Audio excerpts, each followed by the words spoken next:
All right, we're going to continue our study in Joshua now. Last week we saw a turning point in the Israelite war against the pagan nations in the Promised Land. Israel had been fighting as a nation in the land of Canaan, and now each tribe was to finish eradicating the pagans from their respective allocated lands. So no longer was Joshua leading Israel to battle. That's over. That stopped as of last week when we studied. But now each tribe has to finish because they're not through. They haven't run them all out yet.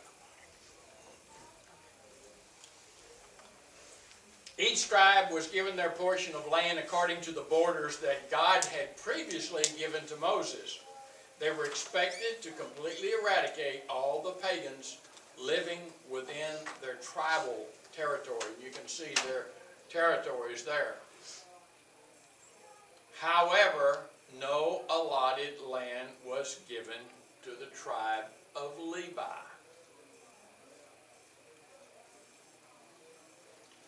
The tribe of Levi was the priestly tribe, serving as priests and providers of worship and ceremonies and caretakers of the temple with all of its sacred items, which included the Ark of the Covenant. Therefore, the Levites were given cities as specified by God, plus some pasture land around the cities. There were 48 cities given to the Levites.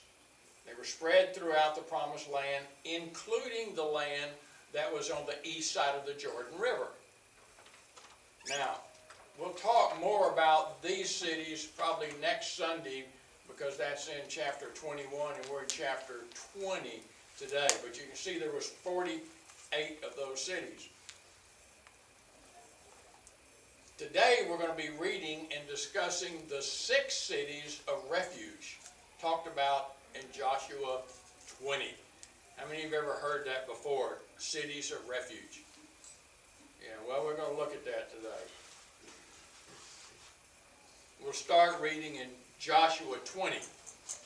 So then the Lord said to Joshua, "Tell the Israelites to designate the cities of refuge as I instructed you through Moses, so that anyone who kills a person accidentally and unintentionally may flee there and find protection from the avenger of blood."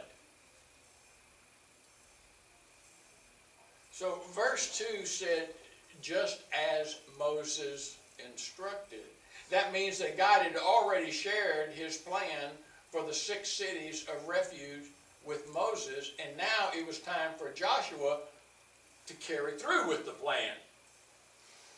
So we're going to read the words now that God spoke to Moses. Now we've been studying in Joshua, but he said to Joshua, just as I gave these words to Moses, okay, let's go back and look at those words he gave to Moses. And they're found in Numbers chapter 35. So this is where God tells him what he wants and why he wants it.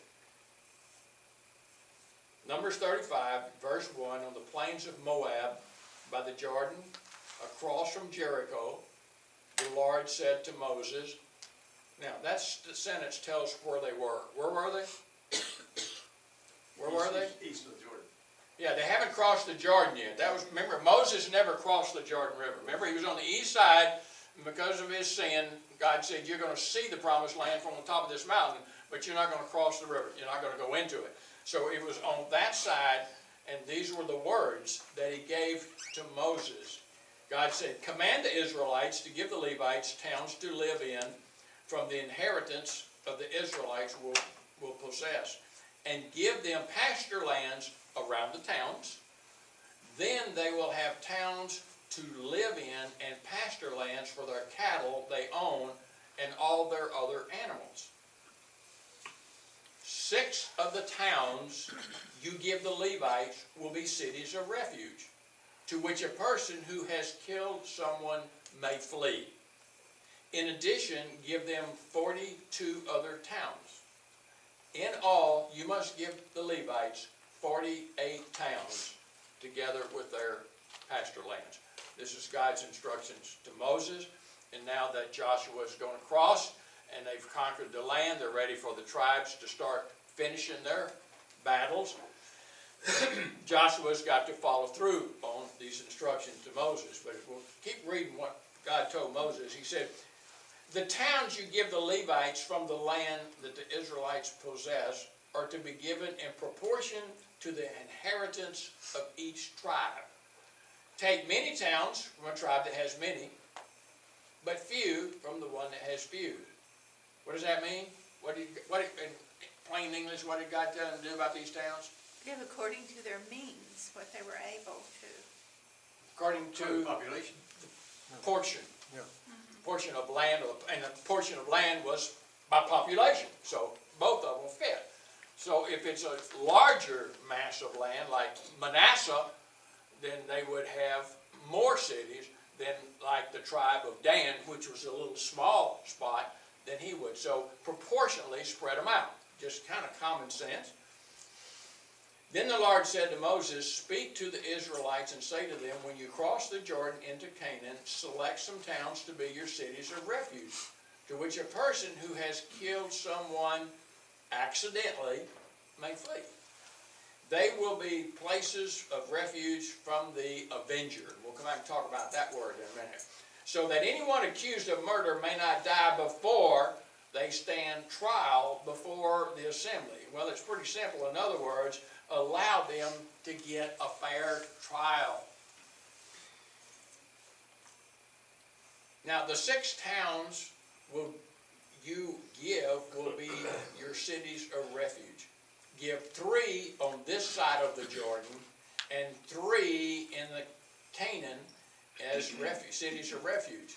These 6 towns will be a place of refuge for Israelites and for foreigners residing among them. Did you notice it's not just for the Israelites? Mm-hmm. Also the foreigners that are residing with them. So that anyone who has killed another accidentally can flee there. So there's, you can see on the map where the 6 towns. 3 on the east side of Jordan, 3 on the west side of the Jordan. God makes it very clear that he is not protecting murderers. Did you understand that? We did say accidentally over here. He says that those who murder intentionally shall be put to death. And it can be by the avenger. Let's read God's exact words on this subject. He said, if anyone strikes someone a fatal blow with an iron object, that person is a murderer. The murderer is to be put to death. Is that plain and simple? So he's not protecting those that really murder. Or if anyone is holding a stone and he strikes someone with a fatal blow with it, that person is a murderer. The murderer is to be put to death. Or if anyone is holding a wooden object and strikes some fatal blow with it, that person is a murderer. The murderer would be put to death. So he makes it pretty clear, doesn't he? Not protecting the guilty. Now, the avenger of blood shall put the murderer to death. Whoa. When the avenger comes upon the murderer, the avenger shall put the murderer to death. If anyone with malice, forethought, shoves another or throws something at them intentionally so that they die, or if out of enmity, one person hits another with their fist so that the other dies, that person is to be put to death. That person is a murderer. The avenger of blood shall put the murderer to death when they meet. But if without enmity, someone suddenly pushes another or throws something at them unintentionally, or without seeing them drops on them a heavy stone enough to kill them, and they die, then since that other person was not an enemy and no harm was intended, according to the regulations. So what did that say? It says that they will be judged to see whether they are guilty or not, right? So there's still judgment involved. There's still fair trial. The assembly must protect the one accused of murder from the avenger of the blood and send the accused back to the city of refuge to which they fled. The accused must stay there until the death of the high priest who was anointed with the holy oil. But if the accused ever goes outside the limits of the city of refuge to which they fled, the avenger of blood finds him outside the city. The avenger of blood may kill the accused without being guilty of murder. How tough, isn't it? The accused must stay in the city of refuge until the death of the high priest. Only after the death of the high priest may they return to their own property. So they provided a safe haven if you accidentally killed someone. And they could rule in the assembly, yes, you are innocent. So the avenger of blood, and we'll talk about it in a minute, cannot punish you and kill you. But if you, on your own, wander outside that city, what? What did it say? Fair game. Too bad, that guy can get you then. Okay. So there's a safe haven. This is to have the force of law for you throughout the generations to come wherever you live. Anyone who kills a person is to be put to death as a murderer only on the testimony of witnesses with an S. But no one is to be put to death on the testimony of only what?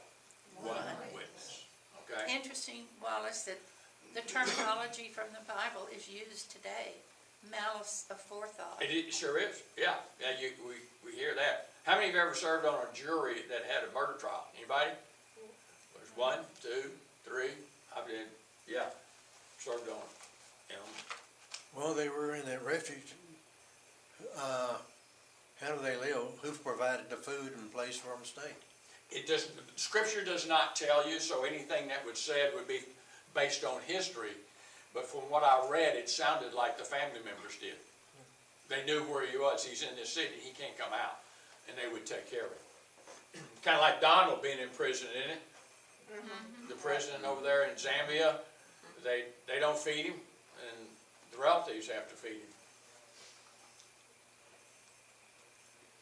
So these were the words that God gave to Moses as they were camped on the east side of the Jordan River just prior to Moses' death. Now let's continue reading back in Joshua. We got out of Joshua to read what God said to Moses. Let's go back and let's see what Joshua has to say. And basically he's repeating the same thing that God had told Moses. When they fled to one of these cities, they are to stand at the entrance of the gate and state their case before the elders of the city. Then the elders, you're going to give me just a minute, see if I can put something in my mouth to clear my throat. We're supposed to go to Joe Willie's for lunch today. So, well, that'll help. When they flee to one of these cities, they are stand at the entrance of the city gate, state their case before the elders of the city. Then the elders are to admit the fugitive into the city and provide a place for them to live. So it says provide them a place, but it doesn't say who really takes care of them like that. Notice that there were 3 cities on each side of the Jordan River. Now I found this one, it was already made up. It says nobody had to travel more than 32 miles to reach one of these cities. Pretty interesting. The Levites kept the paths to the cities of refuge in good condition and well signposted, it said. And I read another place the same thing. They made sure that it was easy, the route to get to these cities. Seems strange, doesn't it, that that's such a big deal? It's mainly for somebody that killed somebody unintentionally or accidentally.